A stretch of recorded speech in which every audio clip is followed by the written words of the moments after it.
तारवी साहब से रिक्वेस्ट है कि वो आएँ और अपने ख्यालात का इज़हार करें। बिस्मिल्लाहिर्रहमानिर्रहीम। सबसे पहले तो आप सब दोस्तों का शुक्रिया कि आपने हम सब को यहाँ मदऊ किया और इलेक्शन कैंपेन के अंदर इंडस्ट्रियल एरिया जो हमेशा एक कलीदी किरदार अदा करता है और आपके अंदर जो एक यूनिटी है और जिस तरीके से ये यूनिटी जो है इससे सिर्फ इंडस्ट्रियल एरिया को फ़ायदा नहीं होता बल्कि आपकी इस यूनिटी की बदौलत आपने शहर के अंदर जो है उसको भी एक लड़ी के अंदर परो के रखा हुआ है। अगर आपके अंदर डिसयूनिटी हो तो शहर तो वैसे ही थोड़ा बहुत उसके अंदर डिसयूनिटी कहीं कहीं नज़र आती है, लेकिन आपकी यूनिटी की वजह से जो इस्लामाबाद शहर है उसको भी आपने बांध के रखा हुआ है और इसके लिए मैं खालिद जावेद साहब को सलाम पेश करता हूँ। अल्लाह ताला ने इस्लामाबाद की बिज़नेस कम्युनिटी को एक ऐसा शख्स दिया हुआ है जिसने ना सिर्फ इंडस्ट्रियल एरिया को तो रखा ही हुआ है जोड़ के, लेकिन उसके साथ साथ उनकी शख्सियत के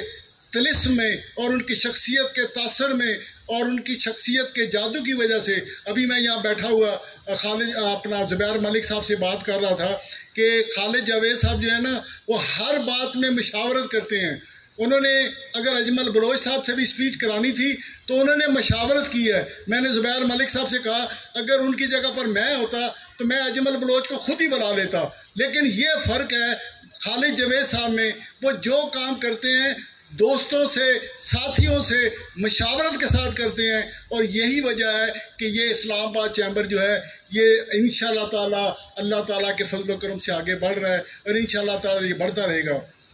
मैं आपको ये एक बात ज़रूर कहना चाहता हूँ कि एहसन बख्तावरी मेरा कमाऊ पुत्र है। ये जिस सिस्टम को जिस ये कारोबारी अदारे को मैं लेकर आगे बढ़ा था इसको आगे बढ़ाने में एहसन बख्तावरी ने बहुत कलीदी किरदार अदा किया है और जदीद तकाज़ों के मुताबिक और नई जो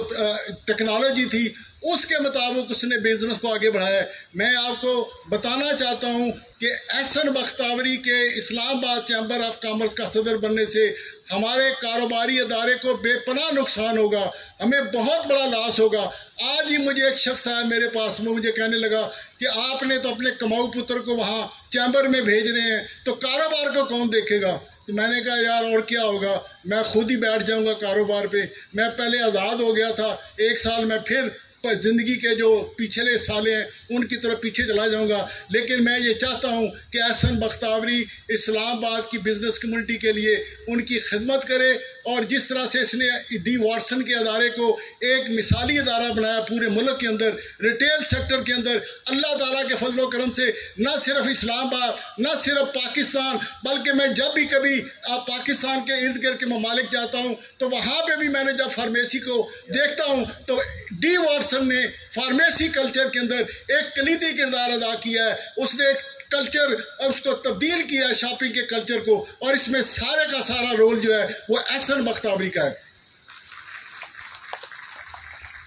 आखिर में मैं लंबी तकरीर नहीं कर सकता, लेकिन आपको ये कहना चाहता हूँ कि अगर हमने ये पाकिस्तान इस वक्त एक बहुत बड़े माशी बहरान से दो चार हो चुका है और हमने सब ने मिलकर पाकिस्तान को इस माशी बहरान से बाहर निकालना है।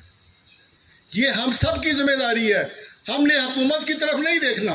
अगर हमने हुकूमत की तरफ देखते रहे तो ये जिस तरह पाकिस्तान बनने का फ़ायदा भी सबसे ज़्यादा इस पाकिस्तान की जो ताजर बिज़नेस कम्युनिटी है, सनतकार हैं, उनको फ़ायदा हुआ है। और इसी तरह से अगर पाकिस्तान को कोई नुकसान पहुंचता है, कोई माशी बहरान होता है तो उसका भी सबसे बड़ा नुकसान जो है वो पाकिस्तान की बिज़नेस कम्युनिटी होगा। तो ये हमारी ज़िम्मेदारी है कि हम इस ख़तरे को भांपें। हम सब इसको समझते हैं और उसका सबसे बड़ा जो ऐसे अभी एहसन बख्तावरी क्या कर गया है कि हमें इंपोर्ट्स पर अपनी रिलायंस को कम करना होगा, अपनी एक्सपोर्ट को बढ़ाना होगा। मैं तो अक्सर ये बातें कहता रहता हूँ, कई दफ़ा ये कहा भी है कि इस मुल्क के अंदर एक एक्सपोर्ट की जो है ना जो इल्म है, जो नॉलेज है, ये आम किया जाए। 10वीं जमात में जब बच्चा पढ़ रहा होता है تو اس کے ہم مختلف قسم کے مضامین، مختلف مشاہیر کے بارے میں تاریخی مضامین اور کئی قسم کے مضامین نصاب میں شامل کرتے ہیں۔ ہمیں 10ویں جماعت کے طالب علم کو ایک ایکسپورٹ کے اوپر ایک سبجیکٹ شامل کرنا چاہیے اور اس کی برین جو ہے نا ذہن سازی کرنی چاہیے کہ ایکسپورٹ کتنی امپورٹنٹ ہے اس ملک کے لیے، اور جب تک ہم ایکسپورٹ بڑھائیں گے نہیں یہ ملک کبھی ترقی نہیں کرے گا۔ لیکن آخر میں جاتے ہوئے میں آپ کو یہ کہنا چاہتا ہوں کہ 3 ایسے سیکٹر ہیں جن کے اندر اگر ہم منصوبہ بندی کریں اور تیزی سے شارٹ ٹرم اور لانگ ٹرم پلاننگ کریں تو پاکستان ایکسپورٹ میں بہت آگے جا سکتا ہے۔ ابھی جیسے شوکت مسعود صاحب نے کہا کہ ہماری جو آئی ٹی کی ایکسپورٹ ہے وہ 2.6 بلین ہو چکی ہے۔ انڈیا دیکھیے اس کی ایکسپورٹ آئی ٹی کے اندر $200 بلین سے زیادہ ہے۔ اگر ہم اس میں تھوڑی بہت سرمایہ کاری کریں، حکومت دلچسپی لے اور ہمارے صنعت کار بھی اس کے اندر دلچسپی لیں تو اس کے اندر ایک ایسا ویکیوم ہے، بہت بڑا ایریا ہے جس کے اندر ہم ایکسپورٹ بڑھا سکتے ہیں۔ اور دوسرا بڑا سیکٹر جو ہے وہ فارماسیوٹیکل کمپنیز ہیں۔ میں آپ کو یہ بتانا چاہتا ہوں کہ آج جو دنیا کے اندر ترقی یافتہ ملک ہیں ان کو ایک ترقی یافتہ ملک میں ایک ڈیولپ ملک بنانے میں جو سب سے بڑا کردار ہے وہ ان کی فارماسیوٹیکل انڈسٹری کا ہے۔ ابھی اگر ہم اس کے اوپر توجہ دیں، پاکستان کی فارما انڈسٹری کو ایکسپورٹ اورینٹڈ بنائیں، حکومت فیسیلیٹیٹ کرے، ہماری ایمبیسیز فیسیلیٹیٹ کریں اور صرف ان ایمبیسڈر کی ترقی کی جائے، صرف ان سفارتکاروں کو ترقی دی جائے جو اپنے جہاں ان کی تعیناتی ہو اگر وہ اس میں ایکسپورٹ میں اضافہ کرتے ہیں تو صرف انہی کو ترقی دی جائے۔ یہ فارن سروس کے افسران کا یہ معیار ہونا چاہیے ترقی کا کہ جو افسر